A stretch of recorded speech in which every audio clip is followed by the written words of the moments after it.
Assalamualaikum warahmatullahi wabarakatuh. Salam sejahtera bagi kita semua. Dalam tayangan kali ini saya masih membahas tentang mata kuliah manufaktur program studi teknik mesin. Dan kesempatan kali ini saya akan membahas tentang cutting tools flat mesin. Apa itu cutting tools flat mesin? Cutting tools flat mesin ini adalah suatu alat atau suatu alat potong yang digunakan pada mesin bubut. Nah, tentunya banyak sekali variannya seperti center drill, twist drill, knurling, dan reamer. Dan tentunya masih banyak ya. Dan hasil produksi dari mesin bubut ini dipengaruhi besar oleh kondisi dan geometris tatkala kita akan menggunakan cara apapun seperti cara melintang, memanjang, dan lain-lain. Kita masuk ke topik yang pembahasan yang pertama, yaitu alat-alat atau main kind dari cutting tools flat mesin. Yang pertama yaitu center drill. Apa itu? Center drill ini adalah alat yang digunakan untuk membuat lubang di ujung benda kerja, di ujung permukaan benda kerja. Nah, terdapat 3 varian di dalam center drill ini. Yang pertama adalah standard center drill, yang kedua adalah safety type center drill, yang ketiga adalah radius form center drill. Kalian juga pasti tahu ya, kalian juga harus tahu apa itu varian-varian dan apa kegunaannya dari masing-masing varian dari center drill ini. Yang pertama, standar center drill. Kegunaannya masih sama, membuat lubang pada ujung permukaan benda kerja, akan tetapi di ujung mata sayapnya mempunyai 60 derajat, mempunyai sudut di ujung pengarah sebesar 60 derajat. Nah, dan ini pun mempunyai 2 ukuran yang berbeda. Yang pertama adalah standar center drill ukuran normal, dan yang kedua adalah standar center drill dengan ukuran ekstra pendek atau ekstra panjang. Yang kedua adalah safety type center drill.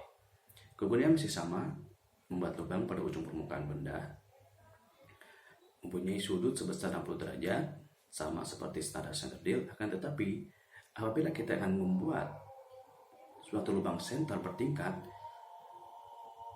pada bagian yang ada tirusnya, maka digunakanlah center drill seperti ini. Yang ketiga adalah radius form center drill. Kegunaannya masih sama juga, akan tetapi di ujung mata sayapnya mempunyai bentuk yang radius. Nah, jadi tatkala kita akan melubangi suatu benda kerja menggunakan radius form center drill ini, akan menghasilkan lubang yang berbentuk radius tentunya. Nah,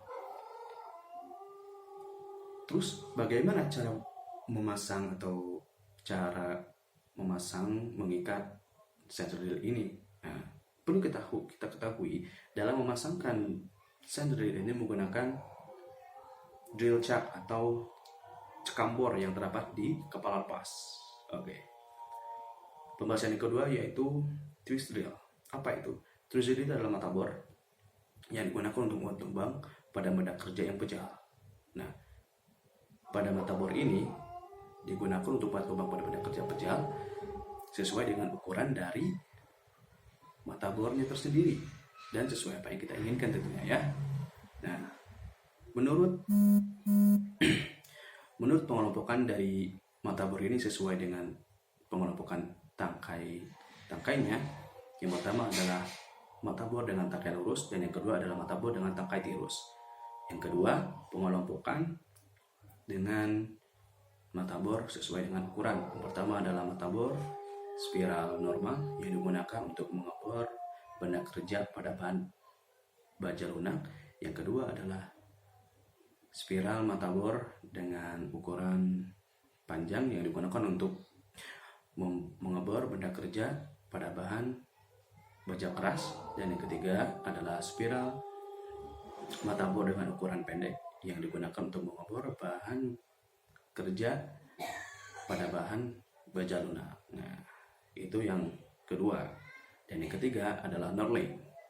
Knurling, apa itu knurling? Kita orang Indonesia pasti gak asing dengan kata kartel. Nah, itu dia bahasa Inggrisnya knurling ya. Jadi knurling ini adalah digunakan untuk membuat alur-alur pada permukaan di bagian dalam atau luar. Nah, terus apa kegunaannya pada bagian luar? Nah, pada bagian luar ini digunakan untuk supaya tidak membuat kita licin saat kita memegang hasil dari benda kerja tersebut. Nah, dan untuk bagian dalamnya untuk mengantisipasi atau memperkecil lubang dari bearing yang longgar. Nah, yang keempat tidak asing bagi kita ya sebagai teknik mesin, yaitu alat pahat. Alat pahat ini tentunya bahan pokok atau alat yang sangat perlu sekali di dalam mesin bubut ini dalam proses mencemper, mengefacing, menyayat, membuat alur, membuat kulir, dan banyak sekali. Nah, dan terus kenapa bisa kuat sekali alat pahat dari mesin bubut ini? Perlu kita ketahui juga, kita sebagai bangsa milenial yang sudah masuk ke era teknologi 4.0, tidak asing lagi tentunya ya, banyak sekali bahan-bahan dari material yang sangat keras. Yang pertama, material yang sangat keras yaitu adalah diamond, berlian, wolfram, dan lain-lain. Nah, dalam pengelompokan dari material ini mempunyai banyak sekali varian. Yang pertama adalah baja karbon, high speed steel, karbida, baja cor non ferro. Nah, untuk pengelompokan dari pemasangan yaitu dari arah kanan dan dari arah kiri. Nah, untuk dari arah kanan berguna untuk atau digunakan pada saat kita akan membuat atau membuat suatu benda kerja dari arah kanan ke kiri, maaf ya.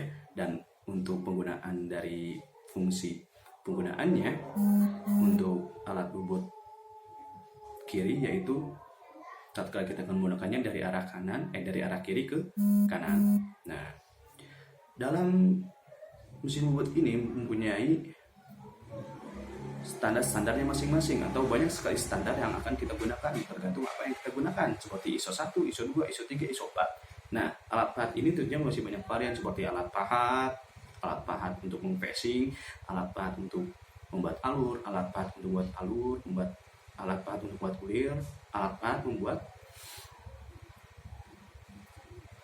facing, dan banyak sekali tentunya ya. Nah, dan adapun alat pahat yang sangat kasar atau alat pahat yang sering kita sebut alat pahat logging tatkala kita akan membubut suatu benda kerja yang sangat kasar. Nah, kemudian bagaimana kita membuat benda kerja dengan penyayatan yang sangat halus? Nah, itu digunakan alat pahat finishing. Nah, dan tentunya alat pahat finishing ini paling digunakan tatkala kita akan menyelesaikan dari bahan benda kerja yang akan kita buat di mesin bubut ini. Nah, mungkin cukup sekian dari video kali ini. Mohon maaf bila ada kesalahan. Saya pun masih dalam tahap pembelajaran. Wabillahi taufiq wal hidayah. Wassalamualaikum warahmatullahi wabarakatuh.